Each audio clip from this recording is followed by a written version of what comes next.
We used to love while others used to pray. In the gilded quiet of his Miami mansion, surrounded by the ghosts of platinum records and echoing harmonies, lives a man who truly had it all. He's the last one standing, a titan of music who led one of the most successful groups in history. But if you asked him, he'd trade every hit song, every sold-out stadium, every ounce of fame, just to have his brothers back. This is the story of Barry Gibb, a man approaching 80, who carries the colossal weight of a musical dynasty and the crushing loneliness of being its sole survivor. It's a story not just of success, but of a profound and unshakable sadness. For most of us, the name Barry Gibb conjures up an image of a lion-maned icon, bathed in stage lights, his unmistakable falsetto defining the sound of an entire generation. The Bee Gees weren't just a band, they were a global phenomenon, a brotherhood that sold over 120 million records and created the soundtrack for millions of lives. For a while, they were as big as the Beatles. But today, the symphony has faded. The stage is mostly empty. Nearing his 8th decade, Barry Allen Crompton Gibb is the reluctant keeper of the flame, the sole custodian of a legacy built by four. The deaths of his 3 younger brothers, Andy, Maurice, and Robin, have left him in a state of suspended grief, a solitude so deep that it has, at times, threatened to extinguish his own will to go on. He's spoken openly about a kind of survivor's guilt, a feeling that as the eldest, he should have been the first to go. He lives with the haunting reality that his final interactions with each of his brothers weren't peaceful, but filled with conflict. "My greatest regret is that every brother I've lost was in a moment when we weren't getting on," he confessed, the words heavy with a pain that time simply hasn't healed. This isn't just the story of a rock star in his twilight years. It's a deep look into family, fame, and the kinds of fractures that can never truly be mended. It's the story of how the brightest lights can cast the longest, darkest shadows, and how, for Barry Gibb, the silence left behind by the music is the most deafening sound of all. He is a man who admits he's seeing sides to life he never saw before, a man who will spend the rest of his days wondering why he's the last one left, before the disco balls and white satin suits, before the sold-out arenas and worldwide fame. There were just 4 brothers. Born on the Isle of Man, a small island tucked between Great Britain and Ireland, the Gibb family was soaked in music. Their father, Hugh Gibb, was a bandleader, and their mother, Barbara, was a singer. Music wasn't just a job, it was the air they breathed. Barry, born in 1946, was the oldest, followed by the fraternal twins Robin and Maurice in 1949, and finally, the baby, Andy, born in 1958 after the family had moved to Manchester, England. The 1950s in England were tough, and the Gibbs were poor. They lived in a rough part of Manchester where the young boys, full of restless energy, often got into trouble, doing things like petty burglary and even arson. But in the middle of all that chaos, a powerful bond was forming, forged in brotherhood and a shared, all-consuming passion for music. They started singing together as kids, their voices blending in that almost supernatural way that only siblings can. They called themselves the Rattlesnakes, then we Johnny Hayes and the Blue Cats, performing in local cinemas around Manchester. It was obvious, even then, that they had an extraordinary talent for harmony. Looking for a better life, the family used an assisted migration program and moved across the world to Redcliffe, a seaside town just north of Brisbane, Australia, in 1958. It was here, under the warm Australian sun, that the Bee Gees were really born. On the Redcliffe jetty, the brothers made a childhood pact to leave their mischievous past behind and dedicate their lives to music. They played for coins tossed by people walking by, sharpening their skills in talent shows and holiday resorts. Their father, Hugh, saw the immense potential in his sons and took over as their manager. They landed a record deal with Festival Records in 1963 and started putting out singles. While they had some success in Australia, their sound, a mix of folk and pop inspired by groups like the Everly Brothers, was still developing. The real turning point came when they decided to head back to England in 1967. On the boat trip home, they found out their song, Spicks and Specks, had hit #1 on the Australian charts, a fateful sign they were on the right track. Armed with this success, they walked into the office of Robert Stigwood, a major manager who worked with Beatles manager Brian Epstein.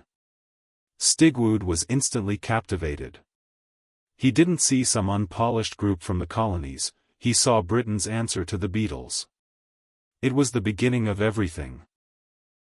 The golden age was dawning, and for a glorious time, the three brothers were a single, unified force, bound by blood and a shared dream. "We could not have been tighter," Barry would later say of those early days, a bittersweet memory of a time before fame started to test their unity. The London of 1967 was the center of the cultural universe, and the Bee Gees showed up at exactly the right moment. Signed by Robert Stigwood, they were immediately shot into the stratosphere. Their first international single, New York Mining Disaster 1941, which they wrote during a blackout in a studio, was a masterclass in atmospheric storytelling. It was an instant hit. This was followed by a string of massive successes like To Love Somebody, and their first UK #1, Massachusetts. The New Musical Express, a top music magazine, voted them the best group of 1967. Their ballads were beautiful, their harmonies unmatched.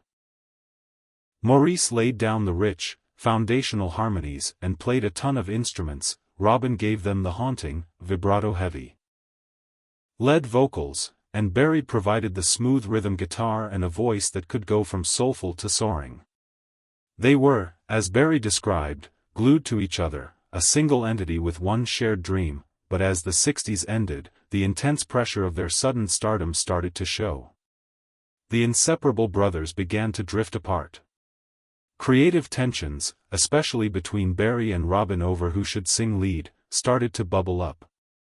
Robin, wanting more individual recognition, quit the group in 1969 to go solo. For almost 2 years, the Bee Gees were no more, a time filled with lawsuits and public fights.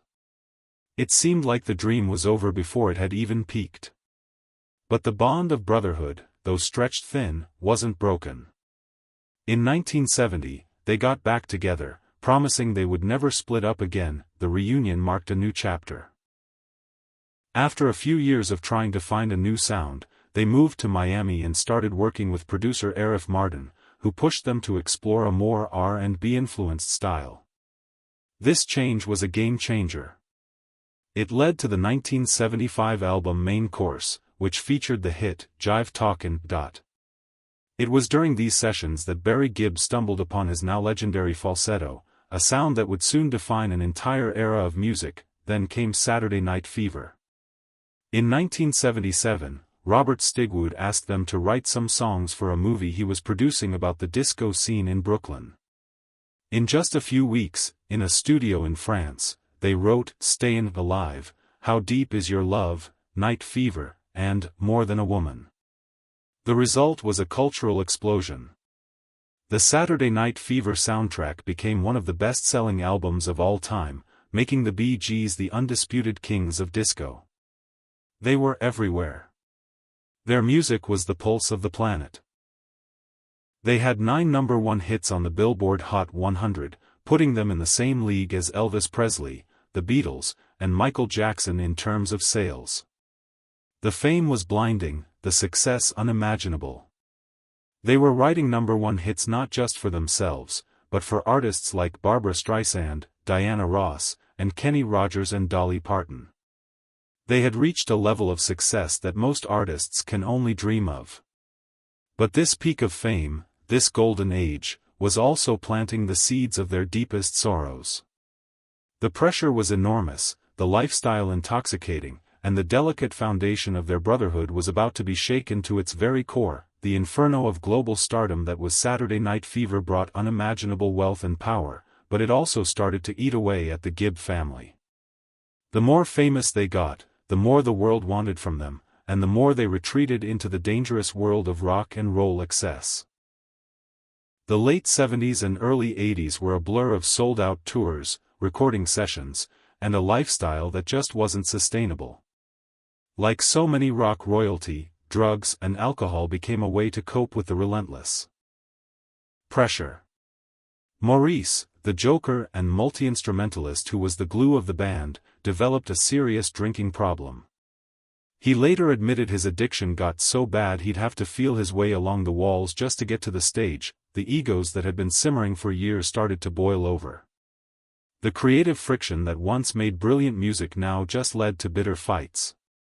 The huge backlash against disco in the early 80s hit them hard. Once the architects of the decade sound, they were now being called relics, a cultural joke. This fall in popularity just made the internal problems worse. The brothers started working on solo projects and collaborating with other artists, putting even more distance between them, but the most tragic sign of the sorrow to come was the story of their youngest brother, Andy. Blessed with the same handsome looks and musical talent, Andy was groomed for stardom. With Barry's help, he became a massive teen idol, scoring 3 #1 hits in the US. He was the golden boy, the beloved baby of the family. But Andy wasn't emotionally prepared for that kind of overwhelming fame. He fell into a devastating addiction to cocaine, which quickly wrecked his promising career. He got fired from a co-hosting job on the show Solid Gold and from a leading role on Broadway because he was so unreliable. His addiction also destroyed his relationship with actress Victoria Principal. By 1987, the golden boy had lost everything. He was forced to declare bankruptcy, his huge fortune completely gone. The family watched in horror as the youngest Gibb spiraled out of control. They tried desperately to help him. Barry even brought him to London to work on a new album, hoping music could save him. But the damage was too deep. Andy was suffering from severe clinical depression, a shadow that his success had only made darker.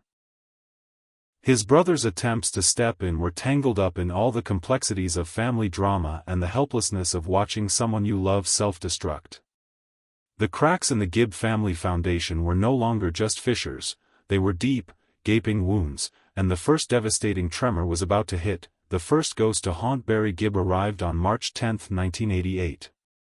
Just 5 days after his 30th birthday, Andy Gibb died. He had checked into a hospital in Oxford, England, complaining of chest pains. He passed away from myocarditis, an inflammation of the heart muscle. While the official cause was a viral infection, the family knew the real story. Years of cocaine abuse had fatally weakened his heart. Andy's death was a catastrophe for the Gibb family. Barry called it destroying for the whole family because they had never lost one of their own before. The loss was emotionally crippling. For Barry, the pain was especially sharp. He and Andy were extremely close. Andy and I were very much alike in that we loved the same things, Barry explained. The death of his little light also broke their father's heart, Hugh. Gibb passed away just a few years later. The family was forever changed. Losing Andy created a void that could never be filled and cast a long, dark shadow over the brothers' relationship. They weren't an invincible quartet anymore, they were a trio, wounded and all too aware of their own mortality. For years, the 3 remaining brothers carried on, finding solace and more success in the 1990s. They were inducted into the Rock and Roll Hall of Fame in 1997, a testament to their incredible legacy. But the ghost of loss was never far away. In January 2003, tragedy struck again, this time with shocking speed. Maurice, the harmonizer, the mediator, the rock and roll spirit of the group, was admitted to a Miami hospital for surgery on a twisted intestine. He died of a heart attack while waiting for the procedure. He was only 53. Maurice's death was impossible to process. It was so quick, Barry recalled. That someone could be there and gone in 2 days. If Andy's death had been a slow-motion tragedy they were powerless to stop, Maurice's was a lightning bolt from a clear blue sky. It shattered the Bee Gees for good. Barry and Robin announced they were retiring the group's name, unable to imagine being the Bee Gees without their brother. Barry later admitted he couldn't handle Robin wanting to continue as the Bee Gees after Maurice died. He told him, "We can be Barry and Robin, but we can't be the Bee Gees without Mo." The two foundational pillars of Barry's life were now gone. He had lost his beloved youngest brother and now his fraternal twin, the man he called a great family man, very outgoing person. The loss of Maurice was especially hard on his own twin, Robin, who Barry believed was never the same after losing the other half of himself. With Maurice gone, the dynamic between the two surviving brothers, Barry and Robin, shifted dramatically. The quiet space once filled by Maurice's easygoing nature became a vacuum, and into that emptiness, old rivalries and unresolved tensions began to grow, setting the stage for the final, and perhaps most painful, chapter of their fractured brotherhood. Maurice's death didn't bring the two remaining brothers, Barry and Robin, closer. In fact, it did the opposite, exposing the deep cracks that had been there for decades. Without Maurice acting as a buffer, the relationship between the eldest and the middle brother devolved into a cold, quiet conflict.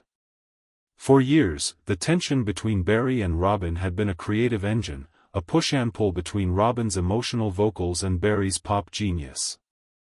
But without Maurice, that tension just curdled into something personal and destructive. They couldn't agree on the future of the Bee Gees' legacy. They argued about music. But mostly, they just stopped talking. For the last 5 years of Robin's life, the two brothers who had conquered the world together barely spoke. The silence was deafening, filled with unspoken anger and years of rivalry. Barry later admitted. Their relationship was complicated. "Robin and I functioned musically, but we never functioned in any other way," he said. "We were brothers, but we weren't really friends." In 2011, Robin was diagnosed with cancer. He fought a brave, public battle, but the disease was relentless. Throughout this time, the rift between him and Barry never healed. It was a tragic standoff, two proud, wounded men unable to find their way back to each other, even at the very end. At Robin's funeral in 2012, Barry's eulogy was a heartbreaking confession of this unresolved pain. "We were laughing all the way. Sometimes crying. God knows how much we argued," he said, his voice trembling. "Even right up to the end we found conflict with each other, which now means nothing. It just means nothing. If there's conflict in your lives, get rid of it."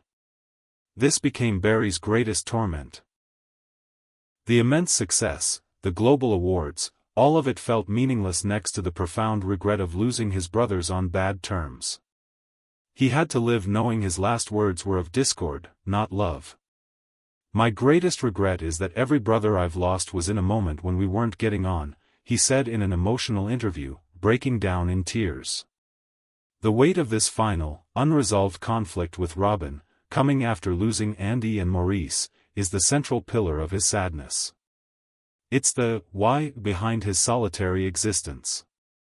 He wasn't just grieving his brothers' deaths, he was grieving the lost friendships, the wasted time, and the bitter reality that the brotherhood that was once so powerful had ended in a painful, echoing silence. The story of Barry Gibb is a powerful reminder of the complexities of family and the human cost of fame. Before we see how Barry lives with this legacy today, if you find this story moving, please consider subscribing to our channel and clicking the notification bell. Your support helps us continue to tell these important stories. Today, Barry Gibb lives a life of quiet reflection in his sprawling waterfront estate in Miami. He's surrounded by immense luxury, a testament to a lifetime of incredible success. He's been married to his wife, Linda, for over 50 years, and she has been his rock, the constant anchor in a life of unimaginable turbulence. He's a devoted father and grandfather. Yet, despite all the comfort and family love, his life is defined by a profound sense of loneliness. The ghosts of his brothers are his constant companions. For a long time after Robin's death, he withdrew completely. The joy of music, once his lifeblood, became a source of pain. "I didn't want to carry on my own," he admitted. "I didn't know where I was going." He was haunted by what he described as a paranormal experience, claiming he saw Robin in his Miami house shortly after his death.